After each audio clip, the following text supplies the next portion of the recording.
bagaimana cara Anda mengasuh anak Anda di rumah?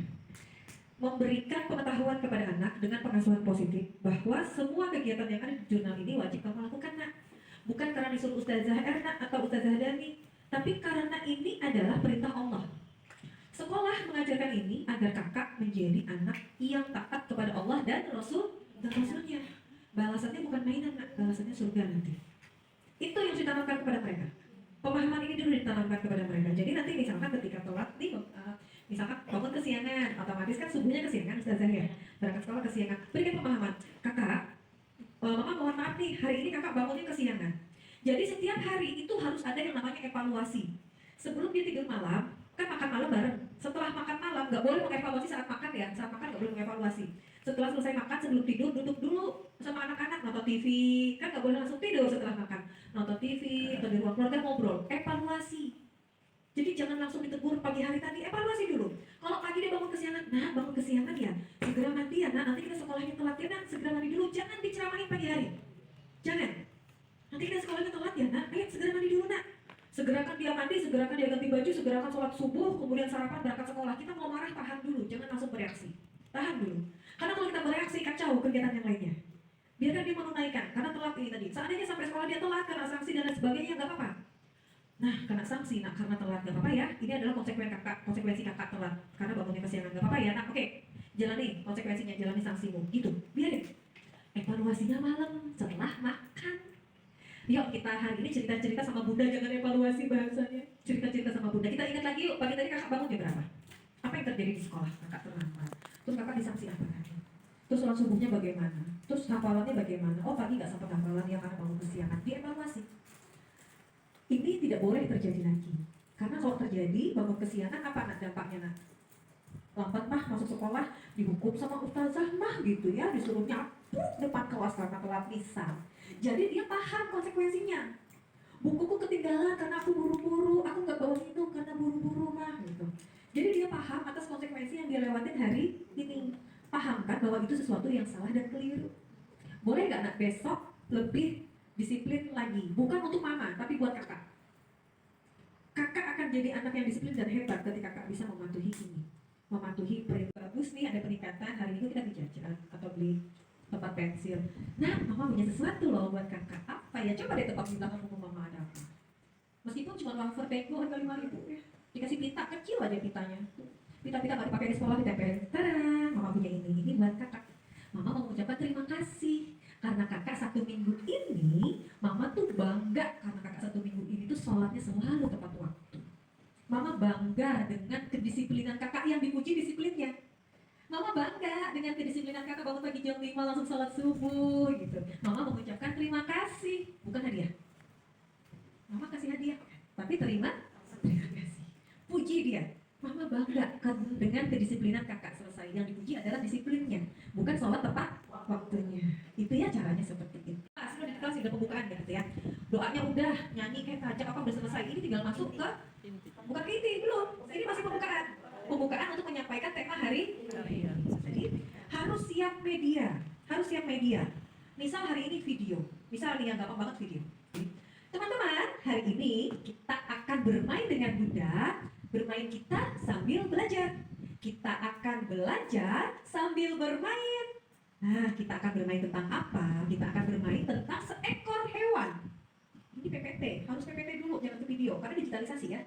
Kita akan bermain dan belajar tentang seekor hewan. Tampilkan gambarnya. Hewan sapinya cuma satu, jangan banyak. Satu aja, dengan bentuk yang jelas. Seekor hewan yang bernama sapi. Ini adalah hewan ciptaan Tuhan yang bernama sapi. Ramai kan dia, sapi kakinya 4, ini biarin dulu dia riuh, itu gak usah berkomentar dulu. Baik, terima kasih. Ternyata teman-teman sudah mengenal kalau ini adalah sapi. Sapi ini diciptakan Allah dengan sangat sempurna. Dia punya kaki 4, dia punya ekor 1, kemudian sapi ini badannya besar dan berwarna coklat. Dia punya kepala, ada mata, hidung sapi gitu ya. Kalau perlu pakai pointer supaya pakai ini aja nggak ditunjuk ya. Kalau ini kan menghalangi bayangannya. Ada mata, ada hidung, dan ini adalah mulut sapi. Riuh lagi dia, mulut sapi, sapinya blok. Iya, sapi Sapi bisa bersuara tetapi tidak bisa berbicara seperti manusia. Tapi mereka bisa berbicara dan bisa bersuara, tapi bicaranya sapi tidak sama dengan manusia. Sapi bersuara bagaimana? Baru dia ngomong, baik, terima kasih. Sama nggak dengan kita berbicara? Nanti kan dia bilang tidak. Jadi dialognya tipis-tipis aja, tipis gitu ya. Merespon dari apa reaksi mereka. Kalau reaksi mereka nggak ke sana, nggak perlu diadakan dialog. Lanjutkan. Kemudian Allah menciptakan sapi dalam bentuk yang lain. Pindah slide-nya. Kalau tadi sapi berwarna coklat, saat ini sapinya berwarna hitam dan putih. Ada ekor, kakinya juga 4, dia memiliki mata hidung, dia memiliki mulut. Sapi ini diciptakan Allah dengan sangat sempurna. Dia makan, pindah slide-nya. Cuma model gambar. Dia makan rumput. Dia makan, pindah lagi slide-nya. Pindah satu kali lagi. Dia makan makanan ternak yang disiapkan oleh para pekerja di peternakan. Sapi tidak makan seperti layaknya manusia, menggunakan piring, sendok, kemudian sapi minum dengan gelas. Tidak, sapi makannya seperti ini. Allah menciptakan sapi dengan sangat sempurna. Tugas kita sebagai manusia adalah menyayangi hewan ciptaan Allah. Kita tidak boleh melakukan ini. Tampilkan gambarnya. Sapi yang ditendang-tendang, ya kan? Terus sapi yang ditembak oleh pemburu, tampilkan lagi. Kita tidak boleh melakukan ini. Kita tidak boleh berburu dan menembak sapi. Lagi, kita tidak boleh memukul hewan sapi dengan batang kayu yang sangat besar. Tampilkan lagi.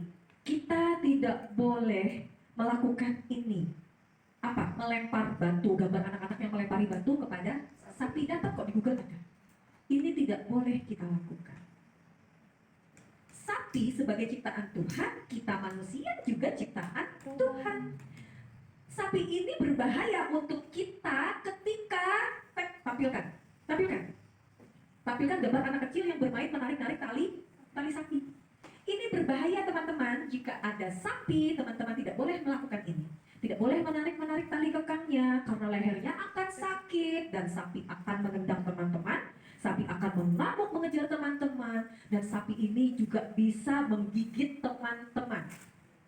Bahayanya, tampilkan taruh gambar anak yang terbaring di ruang IGD. Cari aja foto-foto di Google. Kita bisa mengalami patah tulang kaki, patah tulang tangan, kita bisa terluka, bahkan kita bisa mati karena terinjak oleh sapi. Gambar aja, model slide 1, 2, 3, 4. Sekalipun sapi berbahaya, kita lihat yuk, sapi itu diciptakan Allah juga bermanfaat untuk kita. Tampilkan lagi. Pada hari raya kurban, sapi menjadi hewan kurban. Nanti kan dia itu, ini Masjid Ulun bu, ada kayak gitu bu, di Masjid Ulun. Biarin dulu, berhenti dulu kita ngomong. Oh ada di tempat kakak, ada tempat abang. Kita lihat yuk hewan sapi yang akan menjadi kurban. Tampilkan lagi. Sapi juga ada di rumah pemotongan hewan. Di rumah pemotongan hewan ini, sapi akan dipotong dan dagingnya akan dijual di pasar. Cari bu di Google gambar orang jual daging sapi yang kakinya digantung-gantung itu ada kan? Tampilkan, ada acil penjualnya. Sapi ini dagingnya dijual di pasar dan bisa dimasak dan dinikmati oleh manusia. Kita halal memakan daging sapi yang disembelih di tempat pemotongan hewan. Nah, kalau potongnya nggak di pemotongan hewan, boleh nggak? Boleh, saat dipotong saat hari raya kurban. Kita tidak boleh makan daging sapi yang tadi didor, yang tadi gambarnya ditembak begitu ya nak, tidak boleh. Terus terakhir tampilkan gambar sate sapi, bakso sapi, rawon. Ternyata sapi tadi bisa diolah jadi sate, jadi rawon, jadi soto daging, jadi pentol sapi. Ustazah suka makan seperti ini, tapi jangan lupa adab makan anak soleh dan solihah seperti apa. Baru kita masuk ke hadis tentang makan. Gitu. Ini sangat pengetahuan ini kita transfer dengan sangat luar biasa kepada anak. Ustazah stop, sampai sini stop dulu, barulah kita berdialog. Betapa banyak pengetahuan yang kita sampaikan kepada anak. Tapi kalau kita cerita cuma model gambar fotokopian sapi, ribut anak itu Ustazah, nggak selesai kita menjelaskan kayak tadi. Udah lari sana lari sini dia, tapi kalau kita pakai ini tadi, itu dia akan benar-benar. Hari ini kita akan bermain lagi sama Ustazah. Kita akan bermain, ada 4 kegiatan main hari ini. Baru jelaskan kegiatan main. membuka pembukaan. Nanti kalau ada rezeki kita bisa ketemu, nanti akan saya ajarkan tentang kegiatan